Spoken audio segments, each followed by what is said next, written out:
I have been avoiding this video for a long time. That's right. We're going to get right into it. We're going to get into my debt confessions for today. And I am ready to tackle some debt. Let's budget.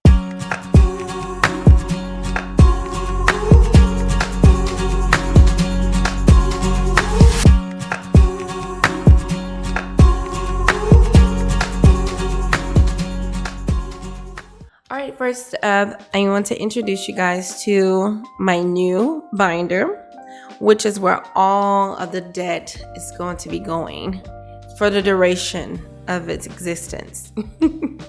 I picked such an extravagant binder because I need something to make me excited about debt. And this is really bringing me a lot of joy. So that's why I picked this.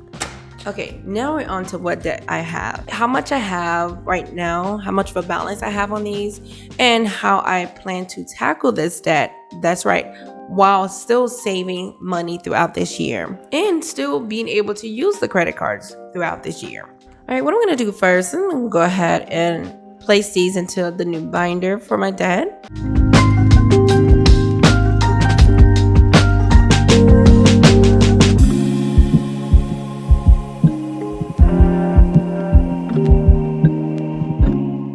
And I can already imagine that someone is going to ask, girl, like, how did you get those envelopes and how do they work? And it's just like this. As you can see, I've already created the setup for how I'm going to pay it off.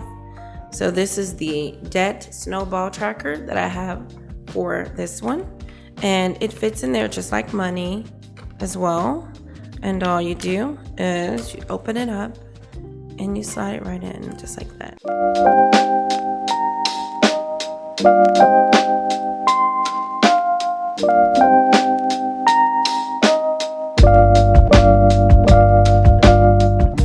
Disclaimer, for the sake of debt accountability, I'm only showing the balances. I'm not going to be showing my available credit on these credit cards. Okay, so now that I placed my new debt into its beautiful binder, I love it. We're going to break down what's going on in here and how I'm going to tackle it. So for my first one, which is Capital One, I have a debt snowball tracker for this one. And of course, these items are available on my Etsy shop if you're interested. For this one, my debt snowball, right now I'm looking at $1,222 that I have for my balance onto this Capital One card. Now, so for this one, I have $1,222 and it is expected to be paid off in November, as you can see. I have it set up to be paid off, and this does include the interest that is to be paid throughout that 11-month period. So for this month, what I'm going to pay for this credit card is $102. Now, I can apply that every week or I can apply that every month.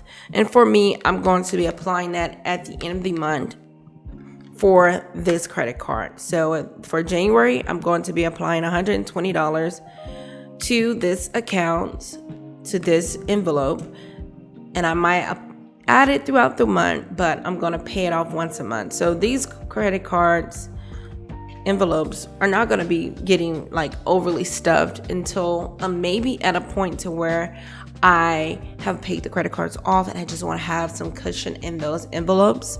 But right now, it's going to be a high turnover of money going into these envelopes and coming out until the balance is paid off. And that's it for Capital One.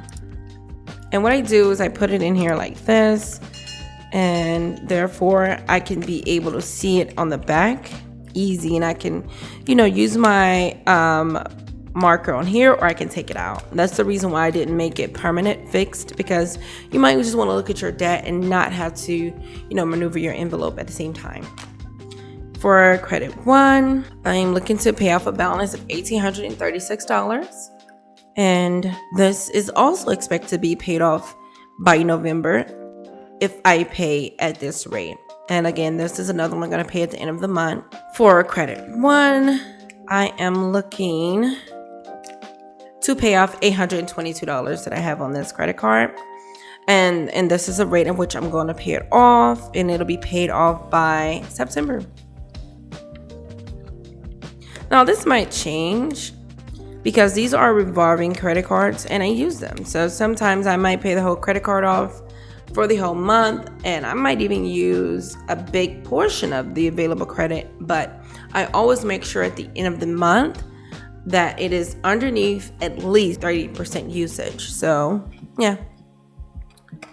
And for Go Rewards, I'm looking to pay off $8,828, and this one is expected to be paid off in February of 2024. Now keep in mind that is a long-term goal, but I do plan to have these paid off way earlier than that, but just to make sure I give myself a cushion. You never know, something might come up. So for this credit card, I'm looking to pay off $8,496, and is set to be paid off on March of 2024 as well.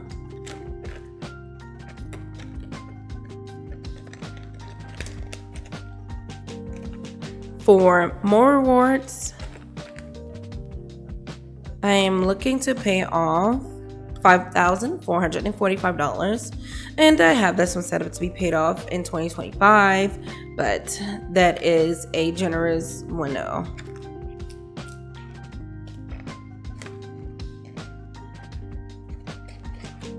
For Affirm, I think I have a really low balance on this one. Yeah, $439. I like to have this one paid off in June. So I think it's good to be able to pay somebody back in a structured way and show that you can actually pay somebody back in the manner in which you agreed to. Now for student loans, as we all know, a ball of chain. Well, right now I'm at $29,500 in student loans, and that doesn't scare me at all.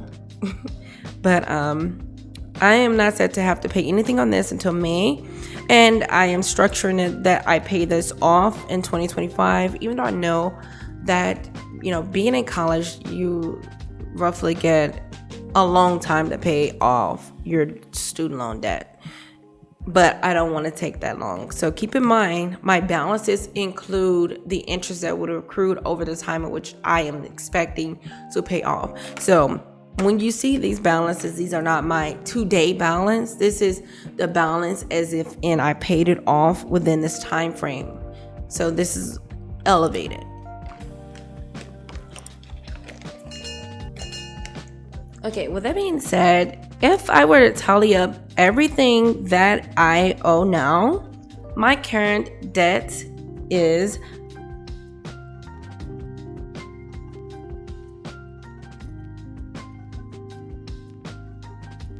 and I'm expected to be debt-free by 2024 if I go off the schedule in which I have. And of course, you guys will be along for that journey.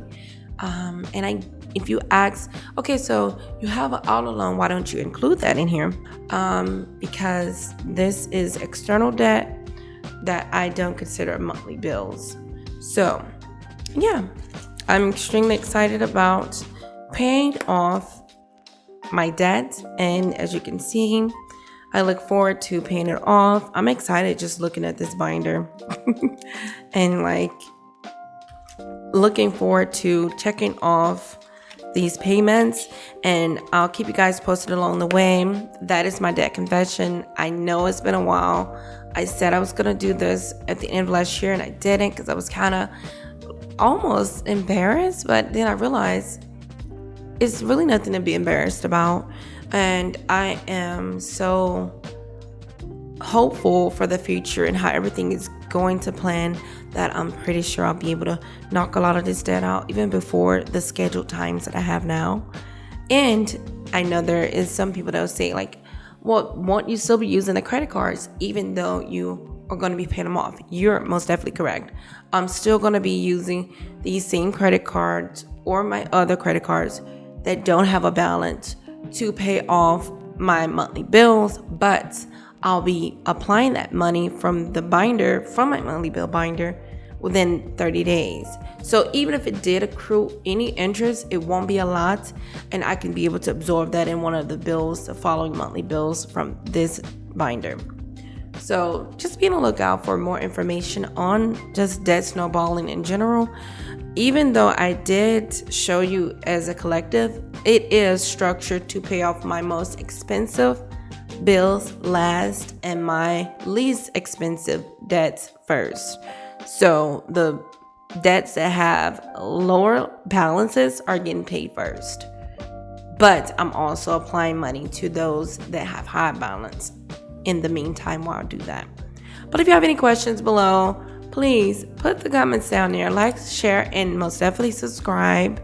I'm so glad you're here, and I look forward to providing more content in regards to knocking out debt in the future.